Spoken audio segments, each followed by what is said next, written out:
Bill Monroe and his wife Rose were finishing dinner one Wednesday of the week. They were sitting at the kitchen table where they usually ate dinner now that their twin sons had left for college and started their sophomore year. It was just after Labor Day, a wonderful time of year in Virginia as a rule. It was still possible to swim outside, but the heat had already subsided a little. Bill felt good when Rose said, "I'm bored." Bill looked at her. "Let's go to the cinema."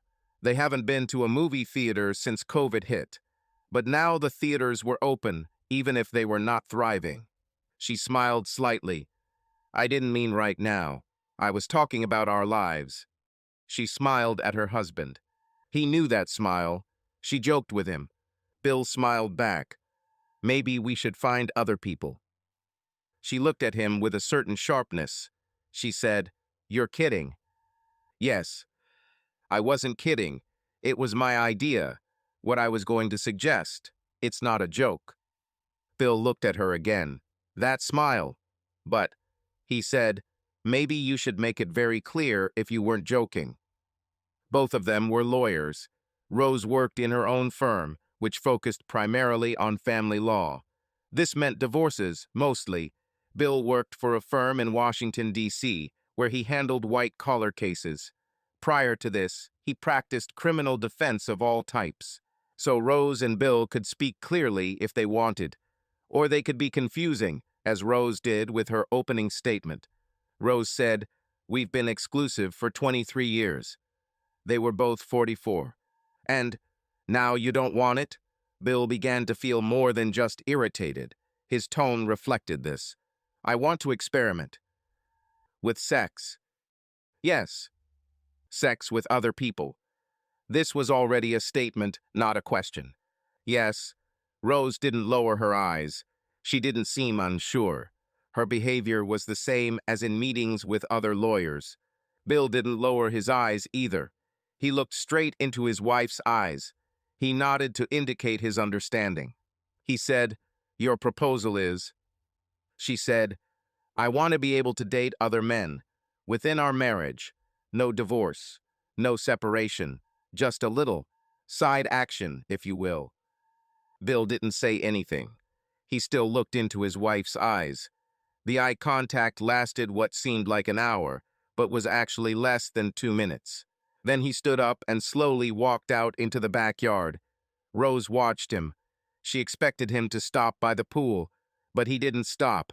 He walked past the pool, past the basin house, and left through the back gate. He was in no hurry, in no hurry. It was a sedate step. Rose didn't expect. Well, not this. Possibly an argument, anger.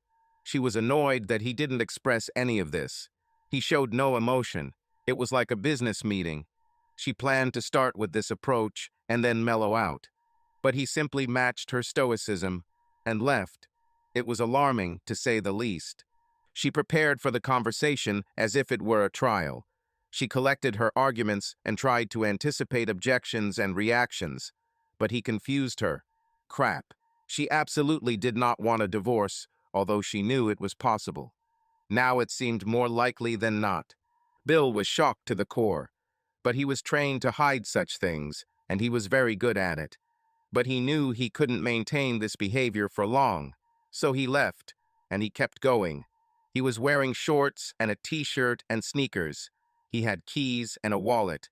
An hour after he left, he was in his office building. He entered and headed to his office. It was 8:20, just beginning to get dark. Some people were still working, but not too much. Lawyers, not the staff. As he walked, Bill cleared his mind of structured thoughts. It was a technique he had developed over the years to allow things to surface. I'll deal with them later. Now that he was in his office, it was time to sort things out. As he walked, the things that popped up were mostly images of his life with Rose and the twins. But there were other things, too. Rose dancing with a young guy at a New Year's party in her office last year. 4th of July picnic that year when Rose went away for a while. Their vacation is on the beach. Rose's bikini was smaller than ever before, and she looked amazing in it. She attracted the attention of men. Bill was proud of it. But sitting in his office, He found himself crying silently, choking on tears. Bill was 6 feet tall with a medium build. He had long sand hair, brown eyes, and big hips. He was faithful to Rose throughout their marriage, although he had chances to cheat quite often. Until this evening, he had assumed that Rose was faithful too. Now, Rose was also quite tall, but with a slender figure and a beautiful face, adorned with a mop of dark brown hair, often messy. She looked much younger than her age.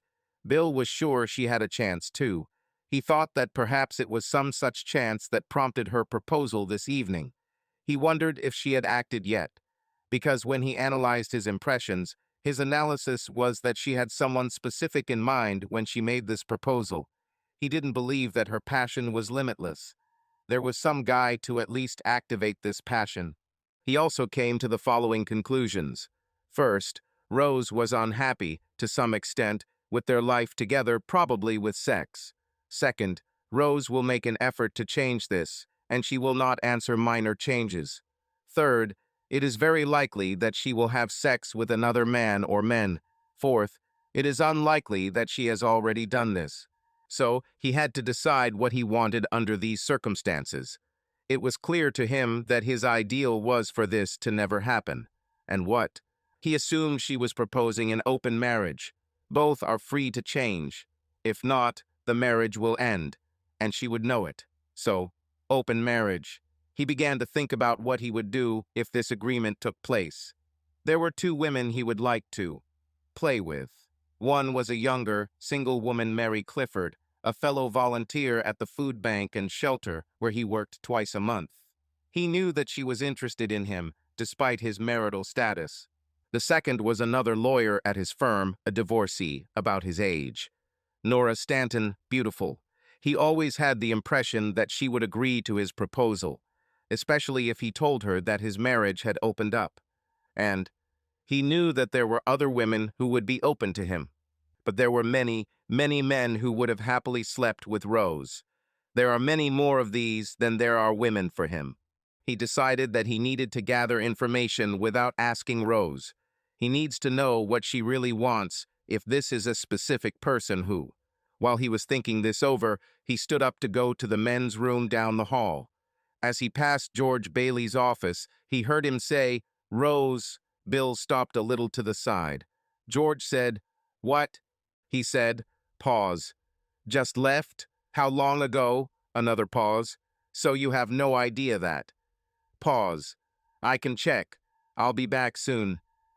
Bill knew that George was going to see if he was in the office. He ran back to his office and waited. Of course, George stopped by. He said, "Bill, why are you here so late?" George was younger, maybe 34, single, quite large, with a blonde ponytail. He was a partner, but only recently. Bill didn't want him at the firm, but they outplayed him. Bill believed that George's presence in the office was disruptive because he was sexually involved with 2 women on staff. Now it seemed that George had gotten to Rose, or was about to.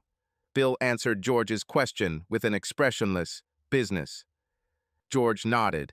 He said, "Is something wrong, Bill? You look upset." Bill knew he didn't look upset. George was a bad liar, not so good for a lawyer. Bill said, "I'm not upset, George, but you look upset. Why?" Bill told the truth. George really looked upset, and in an instant he understood why. Everyone in the firm knew that Bill kept a gun locked in his desk drawer. He's been doing this for a while, ever since a client attacked him while discussing a case. Bill thought George was afraid. Bill smiled at George and moved his hand from the top of the table to his hip. George said, "I guess I worked too hard." He stepped back, turned, and walked down the corridor to his office.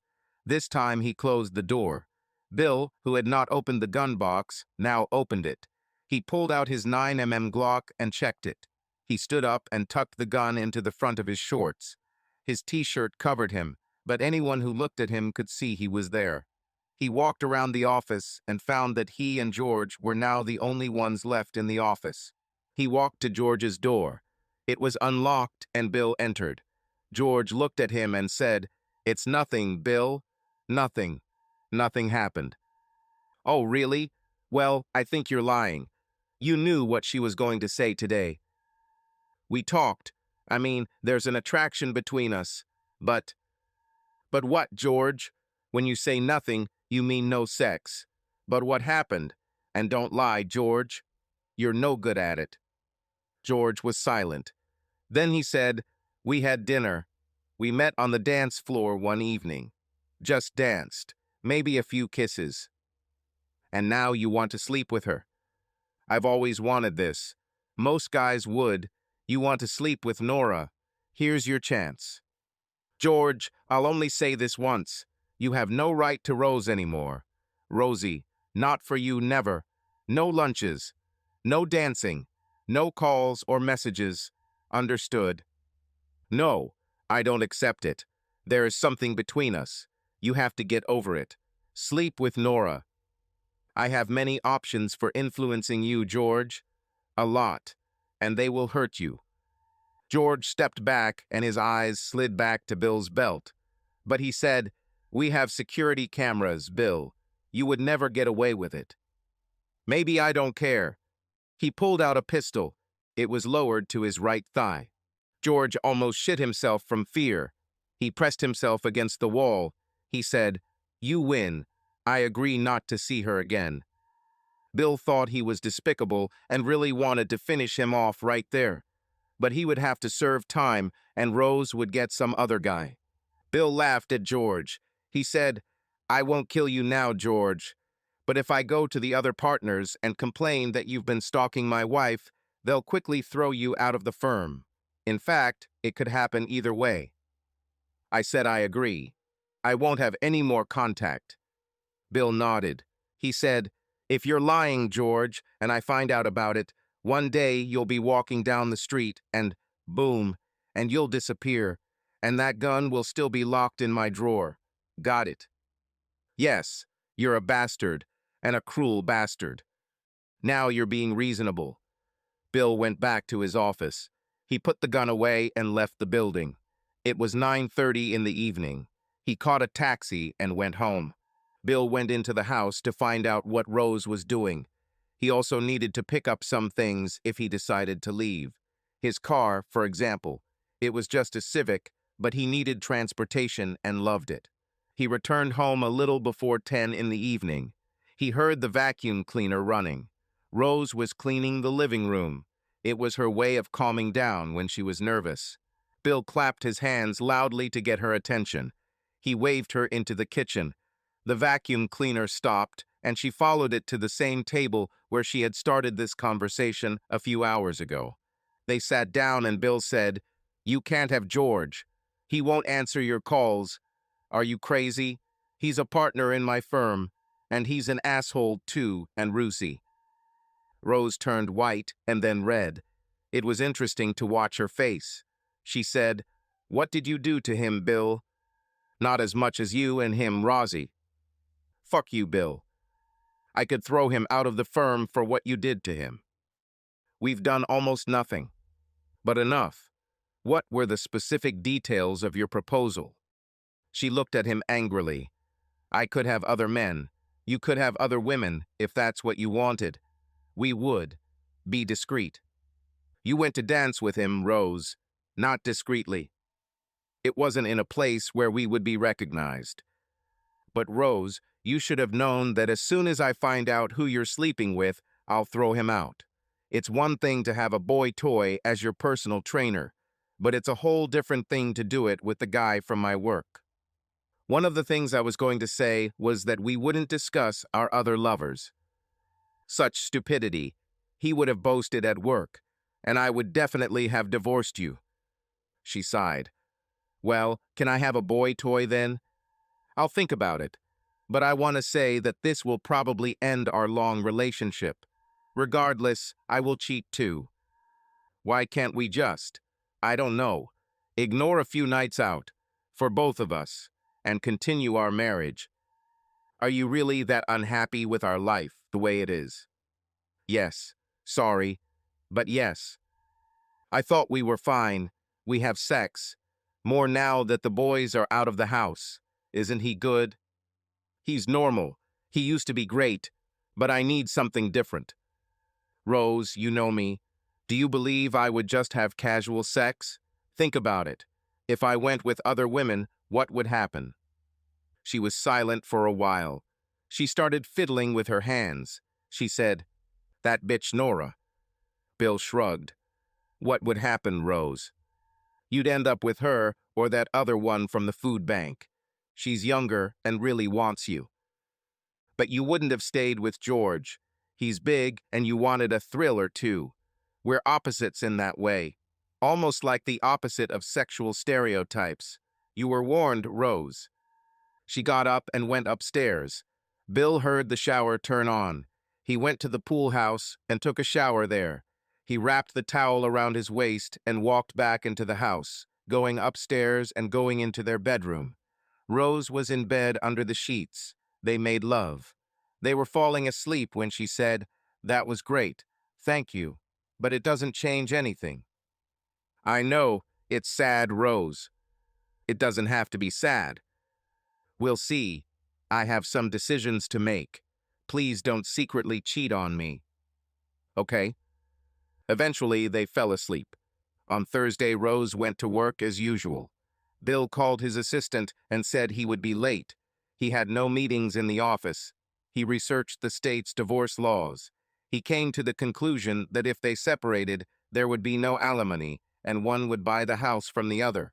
He will probably buy out her share.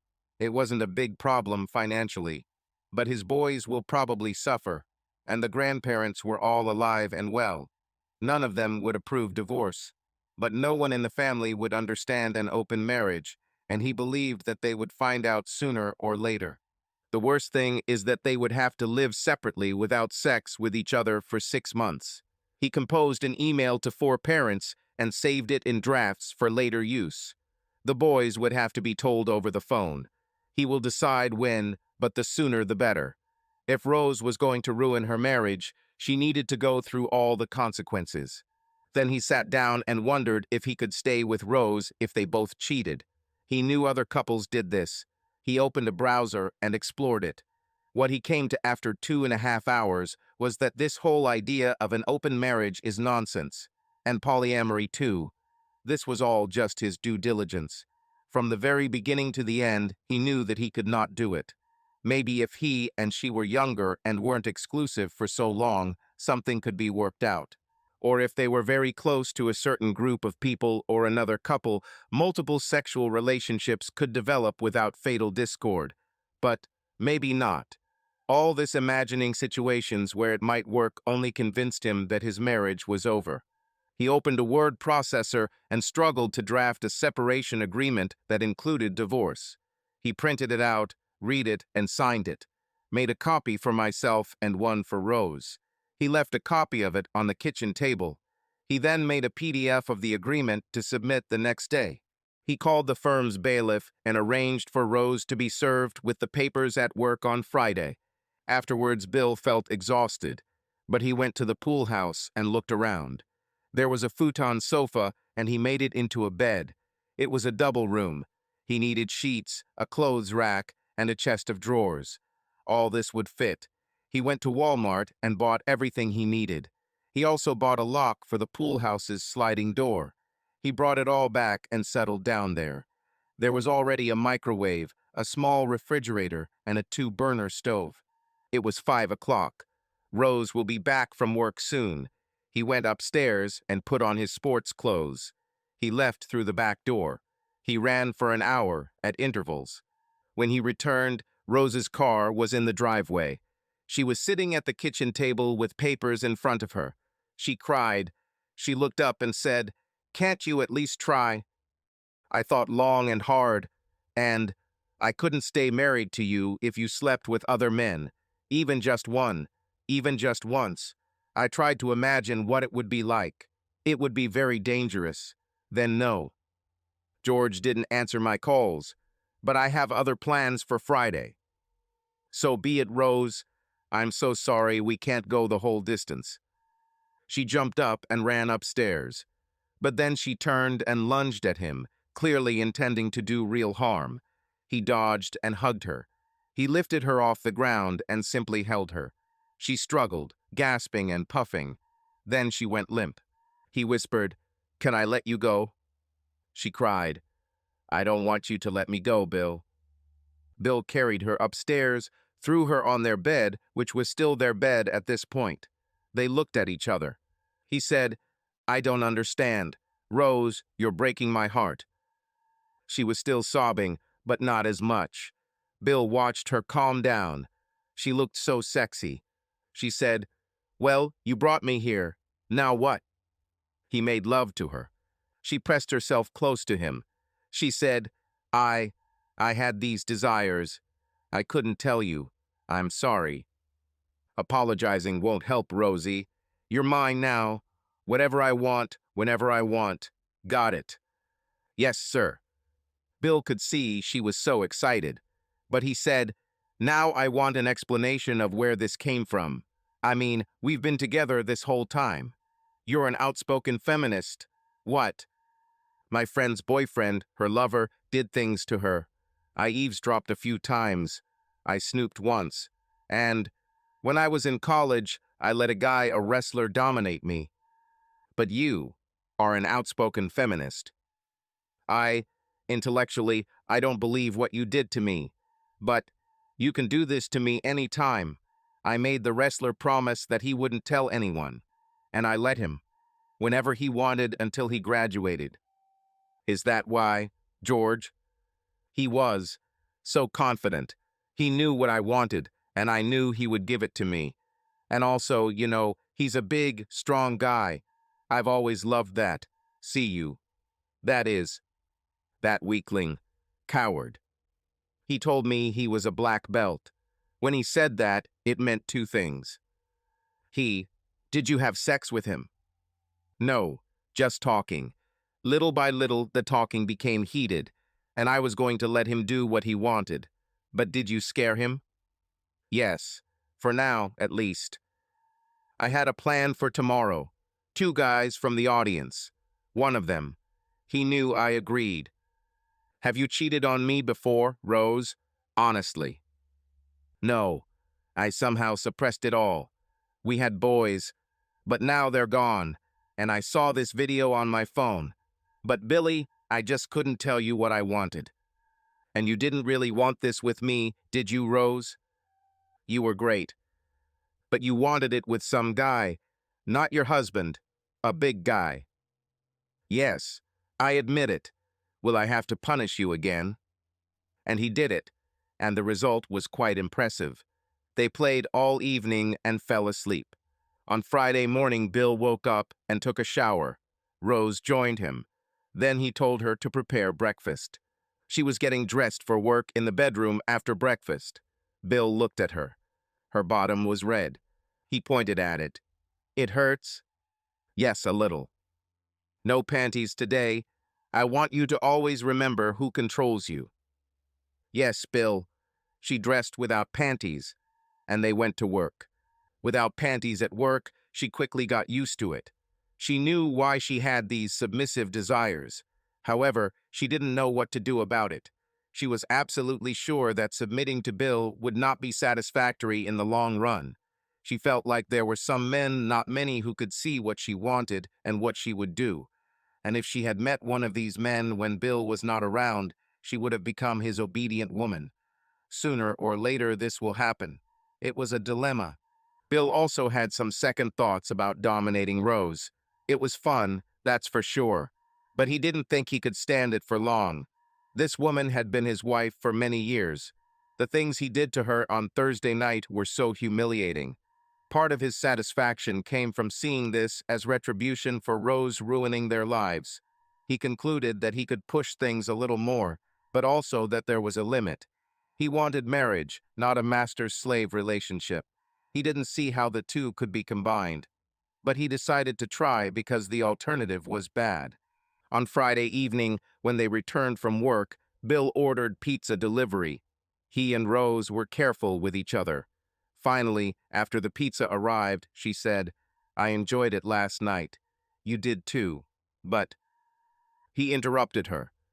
"But it's not a permanent solution, right?" "No, Maybe a partial solution. She gave him a sexy smile. She said, "We know each other so well, Bill. Well, maybe I know you better than you knew me, but I know that I am in control of our sex life. Always have been, right? Right? Yes. Why, though? Why do you let me control you? I don't know. It's not like you always get what you want. But that's basically it, isn't it? Who's in control now, Bill? So, that doesn't mean you can break your vows. And I don't crawl around and grovel like you do.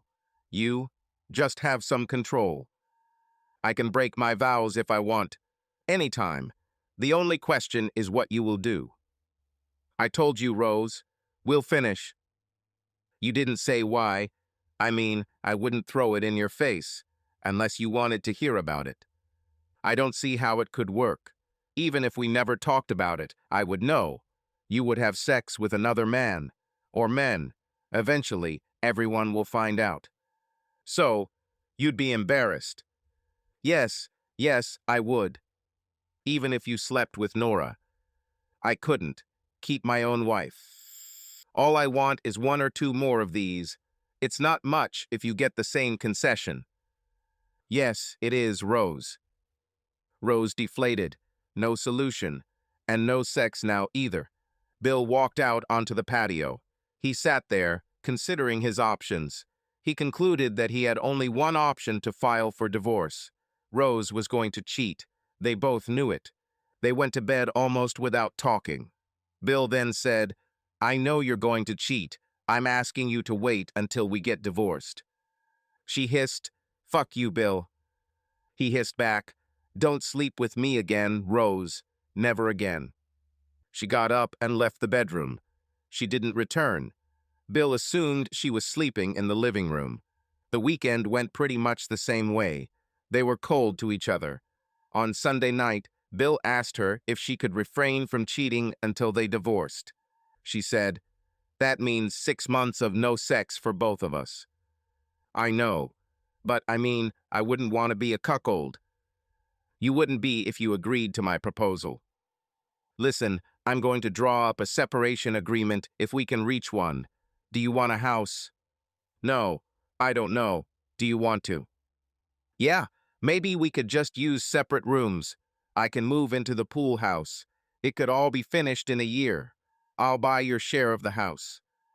Rose sighed. She looked at Bill, her husband of many years. She thought it was a tragedy. Her inclinations and his moral code simply did not match. And her inclination and his inclination also did not coincide. It was surprising to her that they lasted so long. She suppressed her submissive side.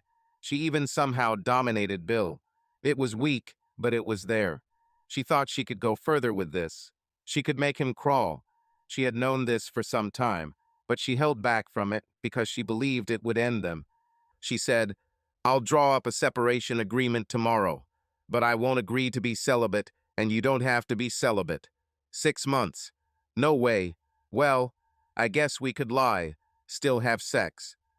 Bill said, "Let me think about it. Are you willing to lie?" "Maybe. No. I want other men. Soon. Then we won't have to lie." "Okay. Well, I'm so sorry." Tears rolled down his cheeks. She hugged him. "Me too. But we'll get through this, I hope." "We won't survive this, Rosie. We won't survive this." Rose drew up a separation agreement. It was simple enough. Asset division, Bill purchases a house as part of a divorce. She emailed it to Bill. He signed and sent it back. She took him to court in anticipation of a no-fault divorce. Everything was done in one day. On Monday night, she cooked burgers and fries for dinner. Bill then went to the pool house. It was a comfortable enough place, but he felt lonely and sad. Rose was upset too. But then she remembered. 2 guys from her gym. It was enough to erase most of her low mood. She watched some PBS and went to bed. Bill received a surprise on Tuesday afternoon. Nora. She entered his office, closed the door, and sat down on his sofa. She crossed her legs. Very beautiful legs. She said, "I was looking at some documents yesterday. You and Rose have separated. Jesus, it didn't take long. Please keep it a secret, Nora. Okay, but I want one thing. You. Maybe tonight. Nora was of Middle Eastern descent, with dark hair and a beautiful, plump figure. She was also smart and lively. Bill often thought about what she would be like. But he said, maybe I'm not really. Bill, I'm guessing this breakup is about Rose. She's a warrior, right? Yes. I want to sleep with other men. Open marriage. These were statements, not questions. Nora, you are very perceptive. But still, I'm sure she'll be on a date by this weekend. You and I can beat her to it. Let's see how she can take a hit, not just throw one. And, Bill, you're going to have a fantastic time. She said, I'm at 7 o'clock. I'll cook something you'll really like, but we don't have to eat at all. She sang it. Bill remembered this from Taj's album. Nora gave him a sly smile, turned and walked away, swaying her hips. It was effectively the end of the day for Bill. He lost concentration. He left at 5, and Nora was there, getting into her Beamer in the parking lot. She pointed at him. Question. He nodded. They left. Bill went home. He thought carefully before giving Nora the thumbs up in the parking lot.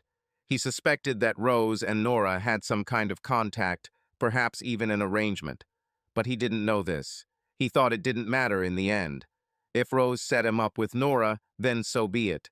She wanted to cheat so much that she would arrange it. Bad outcome for him. She left if that happened. But if she didn't, she'd be in for a surprise when he left for dinner with Nora, and he wondered if Rose could take the hit. She wasn't at home when he arrived. He arrived a little earlier. He packed his overnight bag and put it in the car. Rose came home around 5:40. She came in and asked, "What are we doing for dinner?" Bill found this strange. This was not her usual question. "I'm going out for dinner. You're on your own." "With whom, I mean?" "I'm going to the borough. I think you already knew that, Rose." Rose blushed. She didn't say anything. So Bill understood what was happening. He said, "Rose, never here in this house. If you do that, I will react very negatively. Understood? I don't see why. This is my home too. If you do this, our agreement on the house will be void, and other unpleasant things will happen. It's not fair, Bill." He screamed, "None of this shit is fair. You sleep with someone in this house, and you'll know what real injustice is." Rose retreated. Okay, damn. Before I leave for the date you set up, I want your word on it. Not today.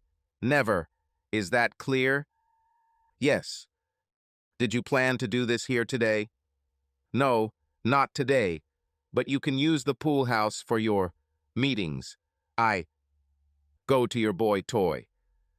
Bill turned and left the house. Soon Rose heard his Honda driving away. This didn't quite go according to plan.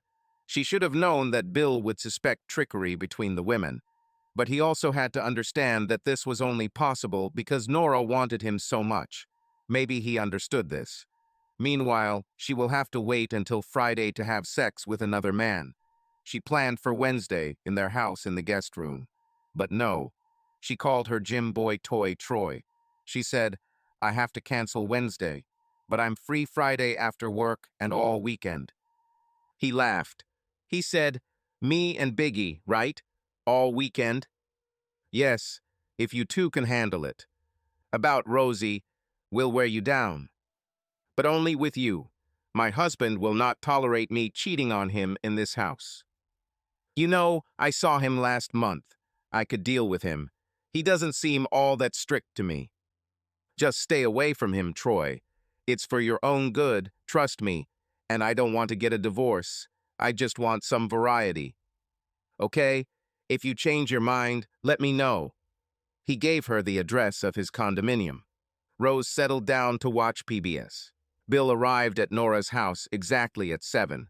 She opened the door, wearing a blue dress and sandals. She said, well, you came." "Yes, Despite your devious agreement with my wife, I feel as if I have been sold by you, Nora. Sorry, Bill. She called. We talked. I'm not really paying for you. But, Bill, I would. She tilted her beautiful head and looked at him. Then I would be a man of easy virtue. She closed the door with her foot and grabbed his shirt. They made love. After that, Nora got up and said, I'm hungry. Me too. What do you have? They ate Nora's shrimp salad and Italian bread. Both were naked. They then returned to the bedroom and made love. Nora remembered her lover. Now they were lying next to each other. He said, Which young lover? Nora laughed. You don't think I kept it clean just waiting for you, do you? I have guys who like me. I suppose, but young lovers? Women in their 40s, sometimes like younger guys. I guess that's what's going on with Rose. She wanted George. I stopped it. Now, according to her, she has 2 boys. Oh, I understand. I don't know where she is. Found it. In the hall, silly. That's where I found mine, although I've never had 2 at the same time. They tried to act normal at work. But after lunch, George came into Bill's office, ostensibly to discuss business. After this discussion, George said, You slept with Nora. Bill didn't say anything. George said, All bets are off. Bill said, Not like that, George. I feel the same as before. No contact. George looked at him. While this duel of glances was going on, Nora entered the office. She said, Boys, don't fight. George flew out of the office. Nora said, What? Bill replied, George is very perceptive. He thinks we hooked up. He wants Rose. What did you say? No, I said no just like before. Why? Because he's an asshole. And he would brag about it, right? Yes, maybe that's the reason now. He was one of my boy toys, Bill. I stopped it. He's jealous. Oh, he was. She laughed. He's very good at sex. So are you. He's younger and bigger. That's what boy toys are, but they're not just eye candy. I stopped it because he was an asshole. It was at the very beginning when he came here. It's long over. I still don't want him to sleep with my wife. I agree. Bill, we had a wonderful night last night. We can do it again. But you know, I've been divorced for 12 years. I'm not looking for a permanent husband. Nora had a son, Timothy, who was in college. Her ex-husband Henry lived nearby. They shared custody. Bill wasn't thinking about permanence, but he had to admit that he could achieve this with Nora. He said, Got it. You know, Rose is going on a date Friday night. She says, and I'd really like some company. It's a date.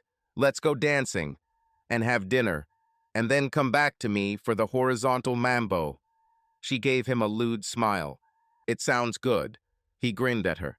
Rose was at home when Bill arrived on Wednesday evening. He entered through the front door, but only to go into the pool house. Rose stood in front of him. She said, You and Nora? Yes. You arranged this. I'm sure you'll get a report. You know, Rose, you and I are completely separated now. This is all a conspiracy. Even if you said you'd stop, I'd still leave. As for me, right now and forever, you and I are completely done. Bill went to the pool house. Rose was stunned by his reaction. She thought he would soften after sex with Nora. Wow, that wasn't it. She sat down at the table where she was preparing a roast for 2. She remembered the events of the last few days, and I saw everything through Bill's eyes. She realized that she was engaging in magical thinking, deep self-deception. A deep, intense depression washed over her. She was mourning the loss of her marriage, something she never intended to do. Rose sat crying in the kitchen for almost an hour. She then went upstairs to take a shower. It always lifted her spirits, but not at this time. While she was drying herself, her phone rang. It was Nora. Nora said, How did it go? Is he happy with the exchange? Rose burst into tears. She sobbed, "We broke up. We broke up, and I don't get laid with no one." The sobbing continued. Nora said, "I'll be there in a minute. Don't be so pessimistic. People say things they don't mean." She hung up and drove to Bill and Rose's house, a 20-minute drive. She rang the bell. Rose was in the living room, waiting. She stopped crying. Nora's statement that people didn't mean what they said calmed her down a little. She opened the door to Nora. They hugged as the door closed. Rose started crying again. "That was such a bad idea, Nora. So bad." "Calm down. You haven't slept with anyone yet. Let's see what we can do. Where is he?" "In the pool house. I think he's sleeping there now." "What did he say?" Rose described it. Nora said, "He feels betrayed twice. First by the fact that you were going to cheat, then by the fact that you arranged it to do it. Oh, and the third time by me. Damn. I could cancel everything, I think." But he said, "Yeah, baby, I don't know. I never should have met you and these guys from the audience. I put ideas in your head, and George too. My fault. Can you talk to him? Now." "Yes, tell him I was a fool. I won't do it." "Okay, I'll try." Nora walked towards the back door, towards the pool house. She knocked on the sliding door. Bill looked out and let her in. "What are you doing here?" "I called Rose to find out. Well, how it was when you came home. And she was so upset. I came. She thought she could have her cake." "She can have her cake, just not with me at the table." She was very clear about what she wanted. I was clear too. Now that you've agreed, she wants... What?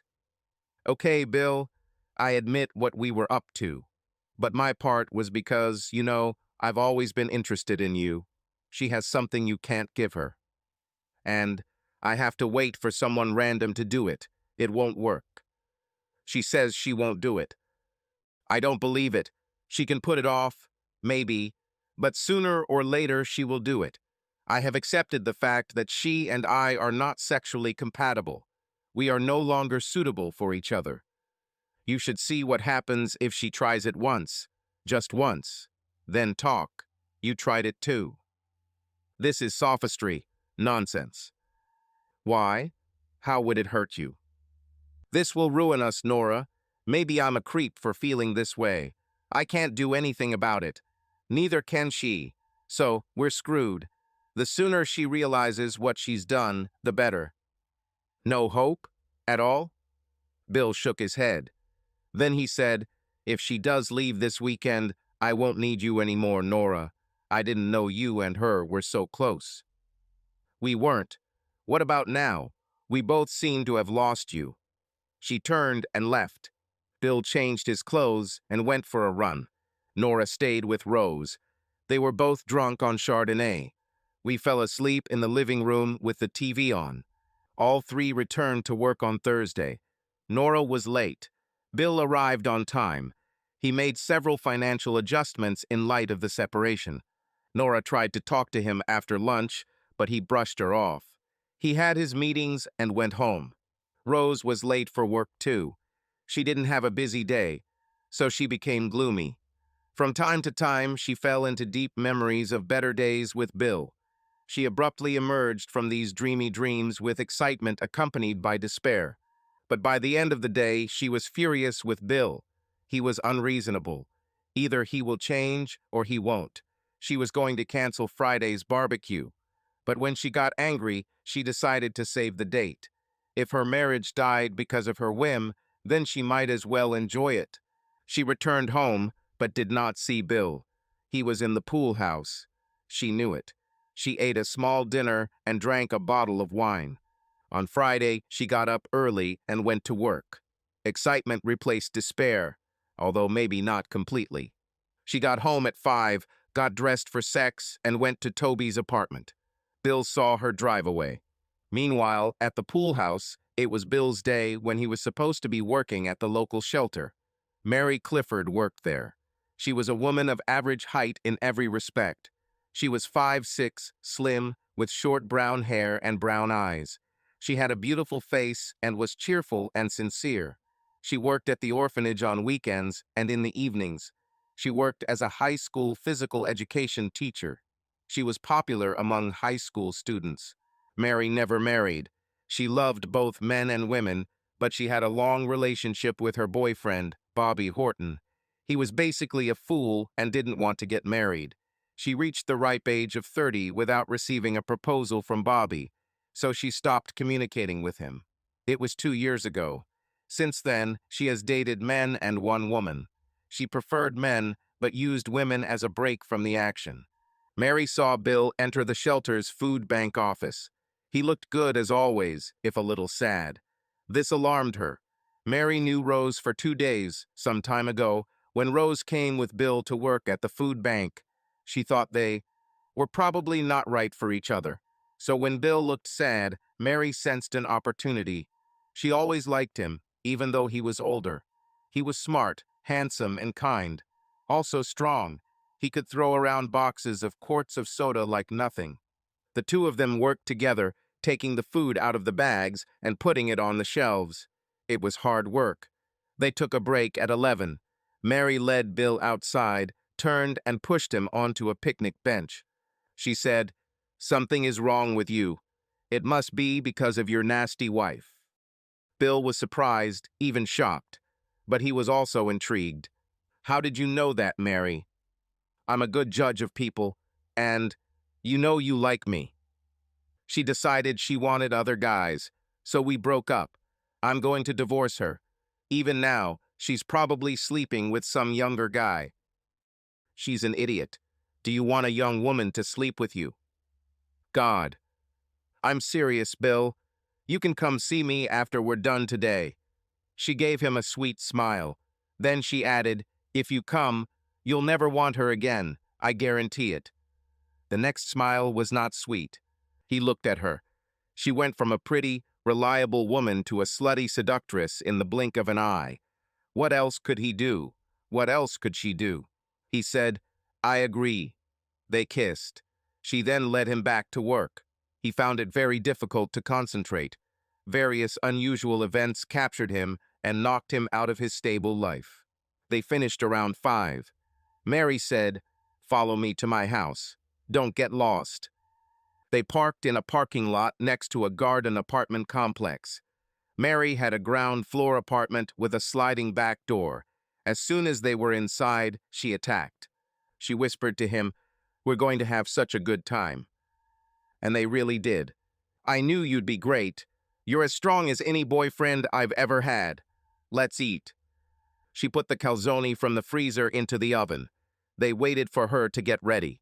Bill asked, "How did you stay alone for so long?" She told him the story about Bobby Horton. She then told him a lot more about herself, including her affair with a woman from the local police station. She asked Bill, "What about Rose? I mean, why if she has you?" "She needed a different type of guy. She's a submissive. I did it for her when I realized. But it's not me, and we both knew it." Mary smiled at Bill. "You're not a Neanderthal. Maybe you're more like her." Bill was again surprised by Mary's insight. He was unconvinced. Maybe. The bell on the calzone rang. Mary pulled her out, and they ate her, naked in the kitchen. Then she said, "You can put the plates in the dishwasher." Bill hesitated. He looked at Mary. She looked straight at him. He stood up and took their plates to the sink, rinsed them, and put them in the dishwasher.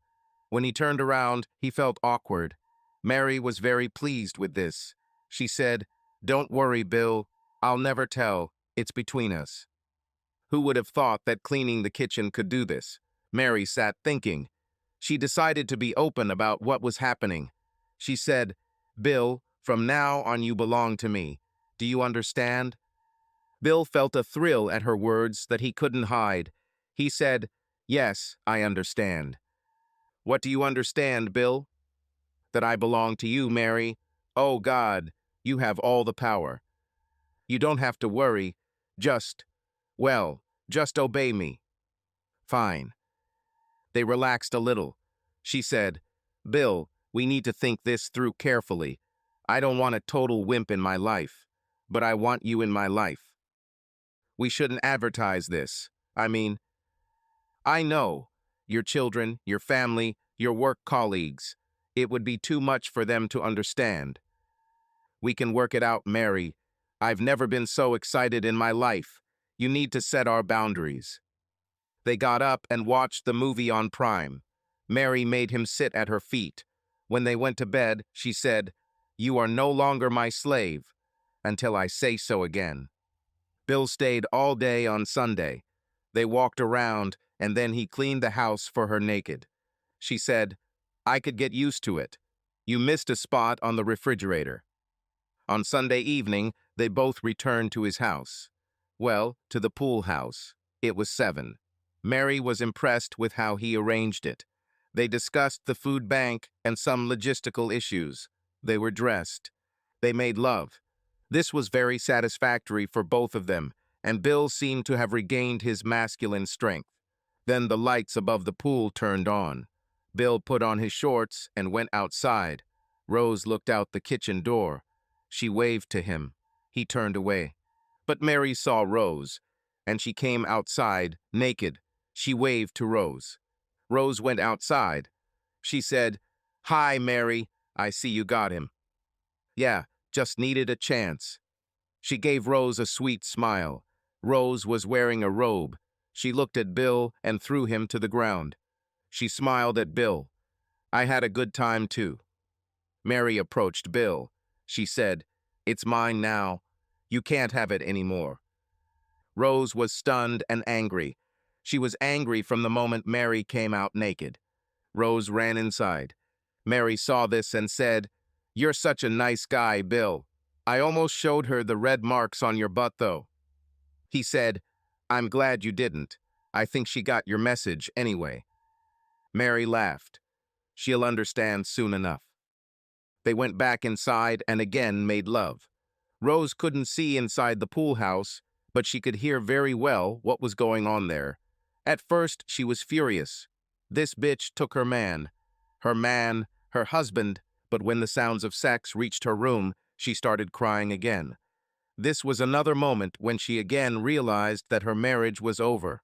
On the way home from Toby's apartment, she fell back into magical thinking. She thought she could have Bill sexually. After all, only 2 nights have passed. She thought that if she promised not to do it again, he would give in. She always managed to get him to do what she wanted. Now the young bitch seems to have completely replaced her. It was a mistake to expose his marked body in front of them. This provoked Mary to make it clear who now owned Bill, and Rose had no doubt that Bill now belonged to Mary. Rose knew what Mary discovered in Bill. It didn't take her long to take advantage of this. Bill left, until Mary doesn't want him anymore, and maybe Mary will want to keep it forever. Who knows? Rose cried herself to sleep. However, Rose was not a woman to pine needlessly. She was too narcissistic for that. On Monday morning, smelling coffee from the pool house, she got dressed and went to work. At work, she thought of a way to get back at Bill for his weakness and for leaving her. She just wanted to have fun. Now she called George. She said, "Hi, George. This is Rose." Low, seductive tone. George was indecisive. He said, "Hello. I'd like to get in touch with you again, now that we're separated." "I'm not sure, Rose. He was pretty decisive before." "Well, he has a new interest now." "Nora?" "No, not Nora. Some bitch from the food bank. She got him." "And you?" "I've had experience with a young lover. You'd be sort of a semi-young lover." "I'm flattered. But you warned me about Bill. I listened after he visited my office. I listened." "You don't have to worry about that. He doesn't have a right to me anymore. Now, he didn't do anything to my other guys. Tell you what, meet me at Gino's for dinner. At 7. "Great. See you later." George hung up and went to Nora. He really wanted Rose. There was something about her that attracted him. He thought she would do whatever he wanted. She was 10 years older than him. But Bill, He didn't think he would risk his life to have sex with Rose. He knocked on Nora's door and entered. He said, "Hi, I need some advice about my love life." Nora laughed. "It will not happen." "I didn't mean you, although I would." "Who what?" "Bill and Rose." "You want both of them. I advise against it." She giggled. "No, no, I want Rose. But before I got her, Bill scared me away. He was very convincing. Now she says they're separated. She wants me. I want her. But I want to live. So, your opinion?" Nora thought about it. She always calculated what would be most beneficial for her. She said, "Try. He's not that dangerous, especially now that he left her. She's been sleeping with 2 guys from the gym all weekend, I think. He's not going to forgive it." Well, let's see. He has a gun after all. Now he won't risk going to jail for her." George decided to go to the lion's den. He knocked on Bill's door. When he was invited, George sat down and said, "Your wife called me today. She wants to meet. She says you two are separated." Bill thought about it. He said, "Okay, we're separated. I'm not going back to her. So, 2 things. 1, you have to keep this a secret until the divorce is finalized." "Right. Good. 2nd, let her know that you consulted with me and that I did not object." George considered this. Then he said, "You're telling her there's no turning back. You're letting her sleep with me. It's insulting to me." "Not really. I warned you because I didn't want to be the laughing stock of the office. Losing face. Also, I just didn't want her to cheat. But she's already cheating. And you won't laugh at me, right?" "Right. Absolutely not." "One more thing. Don't do anything bad to her." "Fine. Don't worry. Have a great time." So George went to dinner. He met Rose in a restaurant, a casual place. When they sat down, he said, "I want you to know that I was hesitant about Bill, but I asked him, if he would kill me for being with you. He said you could. Go ahead." Rose's face changed, first shocked and then angry. "I see. Well, Georgie, you're in for a good time. Let's have a light dinner." George grinned. They ordered salads and some wine. When they returned to his apartment, George took the lead. This was what she wanted, and he knew it. She knew he would like what he saw, and he really liked it. They spent the rest of the night. Rose was mostly happy at work. The sex was great, and she really liked George. Unlike Toby and Biggie guys she just used. But Bill, she couldn't help feeling sad about Bill. She really loved him, and when he entered her thoughts, he brought many good memories, and with them sadness. George went to work, a little wary of Bill. People change. But he didn't see Bill until noon. They met at the photocopier. Bill called George into his office. Bill said, "Are you?" "Yes," still unsure. "So how is it?" I I could be. She suits me very well. Not just sex, but it's great too." "Are you in love with her? So soon?" "It's not soon. We've had a platonic courtship for a while. I'm sorry. Pretty soon anyway. And she's older. As it turns out, I like it. I have my reasons." "Are you going to see her tonight? And other nights?" "Yes. She will come to me. I will cook. Well, I'll try to cook. My advice, keep it simple. Burgers, maybe hot dogs." George nodded. He said, "You?" Rose said, "You have another woman in your life." "I have. She's great. I met her at the food bank." "Younger?" "Yes, younger than even you. She can wear me out." "Good luck. I just want to say I'm happy for Rose and I. Thank you." "George, she was going through some kind of midlife crisis, but you seem to be able to help her with that." "I hope so. You say she might cheat. I mean, to me." "I don't know. She's unpredictable right now." George cooked hot dogs, fancy ones that he bought at the market. He also bought a ready-made salad. This was okay because Rose wasn't particularly interested in food. She needed her protein. She got it. She slept with George every night that week, including Friday. She cleaned, cooked, made love all naked, and was mostly happy. George was more than happy. On Saturday, she needed things from home. George took her there. Bill and Mary were by the pool. No one could see the pool from outside the site, so they were naked. Mary wanted a tan all over her body for both of them. As Rose went upstairs to gather more things, George walked to the sliding door and looked out at the pool. He was quite impressed with what he saw. Bill was clearly in good shape and Mary was really hot, like a cheerleader. George stayed out of sight, but Bill noticed him. He got up, put on his shorts, and went to find out. He told Mary to put on a robe. George felt a surge of fear as Bill entered the house. But Bill couldn't be armed. So George said, "Hi, Bill.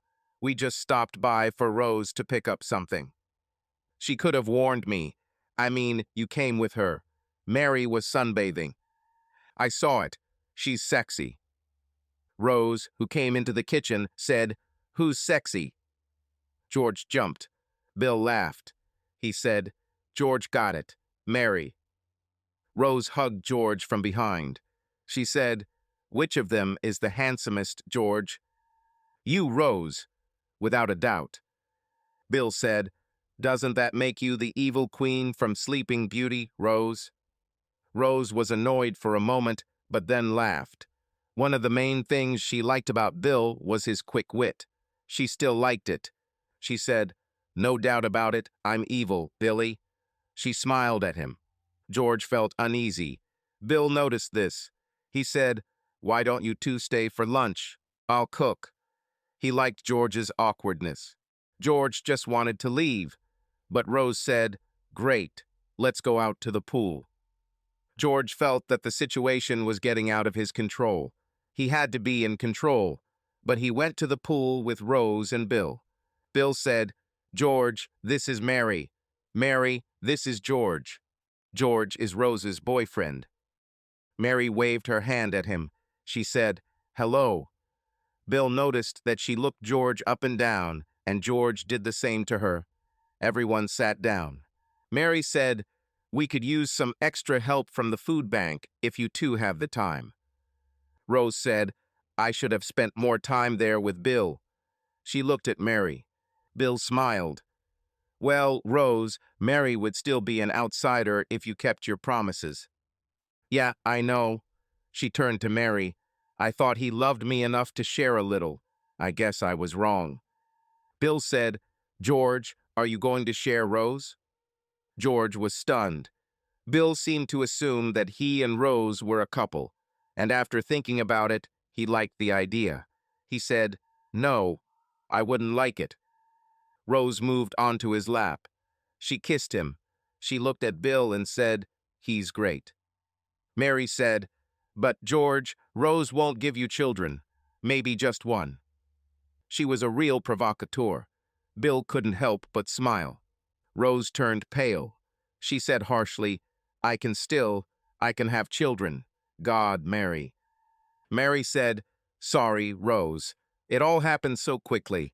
I mean, how long has it been since you and Bill were happily married?" Bill said, "Another provocative question. Well, Rose?" Rose said, "I was always happy with you, Bill. You know, I had needs that you couldn't satisfy." George said, "Perhaps this is not the best time to discuss all this." He was very uncomfortable. Bill said, "Why not?" Rose said, "You may be embarrassed, Bill. Mary and I can both satisfy your needs." She gave him a wicked smile. Bill understood the direction of the conversation. He was a fool to start this conversation in front of George. But George, although smart enough to graduate from law school, was not as fast as the other three. It had not yet occurred to him what the women were talking about. Rose stood up from George's lap. She saw that George had fallen behind the conversation. She was tempted. She said, "Bill is a subordinate, George. When we were together, I was always in control, and now he belongs to Mary. Right, Mary?" George looked at Bill and the women. He was surprised. Bill, surprisingly, was not angry. He was who he was. Rose continued, "But George, Bill couldn't do for me what you do. Make me crawl and beg. It's not in his nature for long." George smiled. You and Bill were sexually incompatible, both subordinates. Now Bill felt awkward, as predicted. He said, "I could do that. Sometimes." Mary said, "Not really, Bill. Don't be embarrassed. Just enjoy it, just like we did." Bill stood up. He said, "George, I don't want this to get out in the office. It's bad enough that you're sleeping with my wife." George grinned. He said, "My lips are sealed, Bill. Honestly." Rose saw her opportunity. She grabbed George's hand and said, "Come on, big boy. Let's go upstairs. We can use the master bedroom, because you're my master." She ran away from George, who hesitated.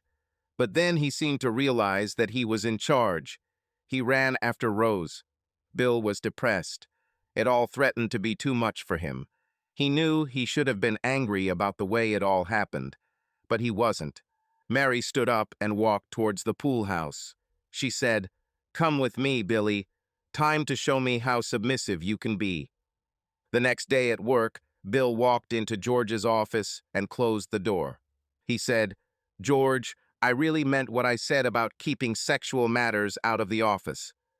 I know, it makes you look weak. You are weak, though." George looked a little smug. "In one sense, I am. But ultimately, that makes me dangerous, specifically to you. If I find out what you told me, I will deal with you." "I won't tell. But you're divorcing Rose. People will know that we're together. Nora already knows. And I want to be able to go out with her. Dance, have dinner. All that. I don't see it as humiliating for you." "Me too. Just don't go around grinning." I said I wouldn't. "Well, maybe when we're alone." He grinned. Bill stood up quickly. George shuddered. Bill laughed at him. He said, "Smirks can be very dangerous, you know." He left. George was alarmed by his apparently deep-seated fear of Bill. It was that first day, with the threat of a gun. One-on-one, George could beat him maybe, but he felt that if he did, he would end up dead in an alley one day. He decided never to grin at Bill. Mary also went to work. She managed to spend class thinking about her personal life. One thing she thought about was that George was the most attractive man she had ever seen. She knew he had seen her naked. The thought of this worried her. She wondered what to do about it, because she thought she had long-term plans for Bill. He was older, but he satisfied her in bed, especially because he did everything she wanted. She had never been in a relationship like this before. She was careful not to go too far. He was a man after all. And he suffered from the loss of his wife because of her lust for handsome men. And now also to George, Adonis, the perfect handsome man. However, when the four were together by the pool, she sensed that George was afraid of Bill. She wondered why this was so, because she was confident in her impression. The way he seemed wary, even nervous, around Bill. She wondered what Bill had done to cause this and was going to ask him about it. Maybe she'll flirt with George a little if they all get back together. After all, he had already seen all of her. Rose was mostly happy. She slept with George in their marital bed. Bill didn't do anything about it, so she decided to return to the house and live there with George. After all, she knew that she and George were an unlikely match. She didn't understand his infatuation with her. Even if she was his sex slave, he could have almost any woman. She decided that what she really wanted was Bill back. Forever. After some time, she would be able to control her need to submit to handsome men. She considered it a phase. If she gets Bill back, she can stop. Maybe not immediately, but gradually. So she developed long-term plans. Events unfolded over several months. A divorce hearing was scheduled in 2 weeks. Rose did not object to the divorce, so she let him pass. On the Saturday after the divorce was finalized, Mary and Rose were at the pool. Rose rented from Bill while she looked for a house. Bill went hiking and George played tennis. Rose asked Mary, "Do you like George?" "Well, sexually." "Of course, why?" "Would you like to trade?" "Would you trade George for Bill? I mean, Bill is good and all, you know, but it would be for one night, maybe a weekend. I miss Bill's submissiveness. How far have you gone with him?" Mary looked at Rose. "Far enough." "Does he cook and clean?" "Yes, always naked." "Why, Rose? He doesn't want anything to do with you anymore. You left him. I like him. He's perfect for me. I needed new ones, so I got them. I thought he would eventually comply. I learned my lesson. And now you and George are living at his house when we hang out by the pool. This doesn't seem like a way back. You let the divorce go through." "Mary, I don't believe you want him for long. I want his submissive nature back. I'll give you George." "Oh, damn, Rose. You can't just give me George. He owns you. You and Bill come next weekend. I'll send George to you. You'll seduce him. Voila, I can see the way he looks at you. Maybe he really looks that way, but you have something with him." "What?" "Mary, you're younger, just as beautiful, and he could start a family with you if you play it right. And you think you'll bring Bill back?" "Maybe. I believe he is receptive to me, especially now that we are divorced. I am not his wife. There is no more promise to break." The following weekend, Mary took Bill to the pool house where he still lived. He was used to George and Rose living in his house. And what? They paid rent. Additionally, Mary made a big impression on his work when they went to a holiday party. He didn't care that George brought Rose. People seemed to accept it all. Now he was heading to a social event by the pool as the warm weather returned. He'd been worrying about it all week. Mary seemed different, and he didn't trust anyone, not even her. Lately, he's been thinking about their relationship. He didn't want a new family. He liked what she did to him. He loved her, in a way, not as much as I loved Rose. He admitted this to himself.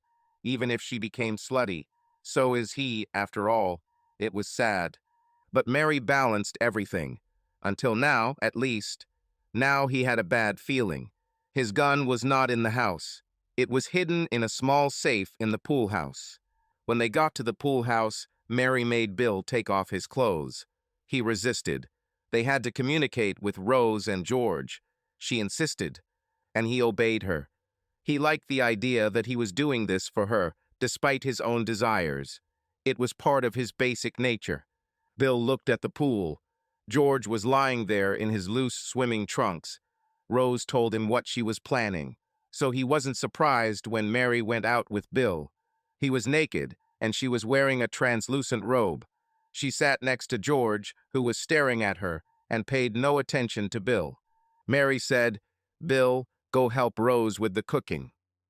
Bill knew what was going on. He turned and looked at Mary. She smiled at him and waved him off. "Go." Bill turned and walked into the kitchen. Rose was waiting. She wasn't sure if he would come inside, naked and vulnerable. She wasn't sure if he would leave Mary with George. But there he was. Rose was wearing a string top and loose shorts. Barefoot. She smiled at him. She said, "Bill, George is going to sleep with your girlfriend, and I'm going to sleep with you." She said, "Just like old times, huh?" He didn't answer. Meanwhile, Mary saw Rose leading Bill away. She stood up and took off her robe. She turned and walked to the pool house. George followed her. When she reached the futon bed, she turned to him and said, "I hope you live up to your expectations." He laughed. He knew he would justify it, and he did it. Rose and Bill spent 3 hours in bed. Rose wore him down. Mary and George also spent 3 hours. Mary left after that. She was hungry. She knew that Rose had a ready-made sloppy joe on the stove, turned off. There were buns and coleslaw in the refrigerator. She made herself a plate and was eating when Rose appeared with her own plate. Mary looked at Rose and laughed. She said, "Is he still conscious?" "Yes. And George?" "No." I think he's still alive, Rose laughed. Bill came out with a plate. All three were completely naked. As they finished eating, George appeared. He was naked too. Bill looked at him. He concluded that few women he knew could resist George. Of course not these two. He said, "George, maybe you should." But he stopped. "What's the point of this?" he added. "To eat." Mary and Rose watched as George walked into the kitchen. Mary sighed.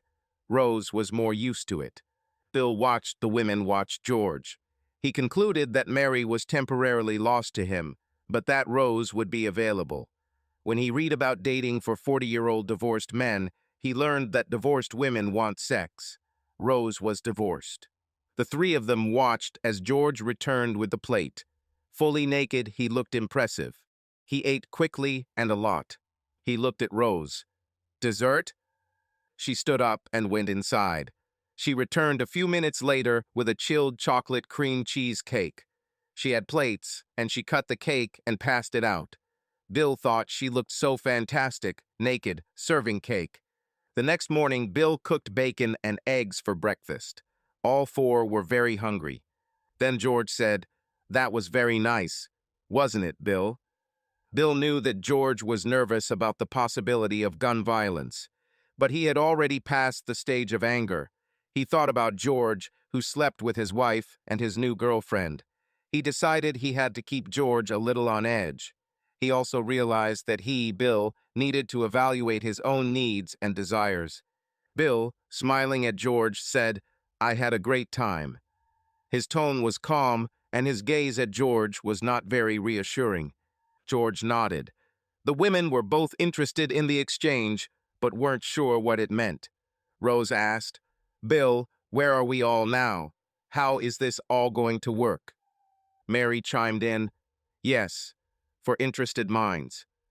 At that moment, everyone realized that, despite his weakness and apparent inferior position, it was Bill who was in control of the situation. He turned to Mary and said, "I'm in love with you, Mary, but do you want children?" "Yes, yes, I really want to." He turned to George, "You?" "Yes." George looked at Mary, and she looked at him. Mary asked, "And you, Bill?" "I'm past that. It was good for a while." Rose chuckled. "You felt great last night." He said, "That's right, Rose. Despite all my suffering, we can talk later, you and me." Then he looked at Mary and George. All four were naked. Bill said, "Mary, why don't you and George spend some time together to see how this might work? You barely know each other. Well, except for the sex." Mary smiled at Bill. She said, "I'll always want you, Billy. I can't have George the same way I have you. But I've been thinking about how this might work in the long run. Mary, I once thought George was a jerk. You know, he was always chasing skirts, and my wife.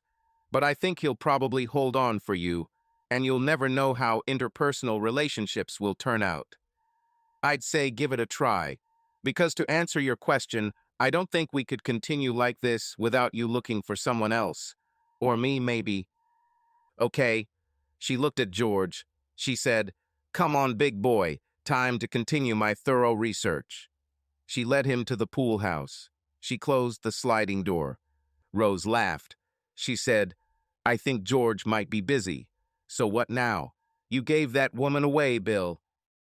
Bill said, "I'd like to find a way forward with you, Rose. You're a woman of easy virtue. I admit, I've let go of my slutty side. It was always there, Bill, and you got a lot of pleasure out of it." "Yes, without a doubt. Rose, I forgive you for everything that has happened so far. I got a lot of pleasure from our parting. Nora, Mary." "I can't say I didn't get it." She looked a little guilty. Then her face hardened, and she looked Bill up and down. She said, "You're not George, but you'll go.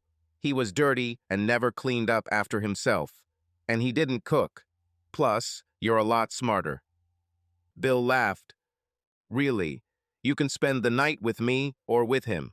Who do you choose?" "With him. Get used to it. We're divorced now. He's busy anyway. And Billy, I'd choose you over those guys from the gym, even two of them at once. Fair. Rose stood up. She pointed to Bill. Time for you to clean the kitchen. Bill said, Yes, Rose. 1 year later, Rose was dressed smartly as she walked down the aisle. Bill was wearing a nice suit when he followed her. They sat in the front row. The music started playing and Mary's father led her down the aisle. She looked like this, beautiful in her wedding dress. George wore a traditional tuxedo. His hair was pulled back into a ponytail. He looked at his bride walking down the aisle. Mary was delighted. She nodded to Bill and Rose as she passed by. She looked at her mother. She had a secret. The day before she came to Bill's house by the pool. Rose knew this. She gave Bill a one-time pass. On the morning of the wedding, Mary woke up Bill. Bill kissed her. If this guy treats you badly, you can always come back here. I know. The exchange of vows took place a little after 2 o'clock in the afternoon. George made the traditional oath to love, respect, and obey, renouncing all others. Mary vowed to love and respect George, to support him with all her heart, and to put him above all others. Rose and Bill noticed the difference, but George didn't. His mom noticed. His dad isn't. His dad was busy staring at the bride, and for the bridesmaids. Everyone danced with each other at the reception, which was held at a local hotel. George danced with Rose twice. Every time he was a gentleman. George's father danced with Mary, Rose, and 2 bridesmaids. He wasn't much of a gentleman, but he wasn't excessive. And he was big and blonde, like his son. The bridesmaids didn't mind him keeping them close. Bill mostly danced with Rose, but he also danced with Mary twice. He was a gentleman. But at the end of the last dance, Mary whispered to him, You are still a part of me, Billy, and I feel you. Mary and George left for the Bahamas the next morning. When Rose and Bill returned to his house after the reception, Rose looked at Bill and said, I saw you holding her close. Take off your clothes. Bill smiled at her and said, Yes, Rose.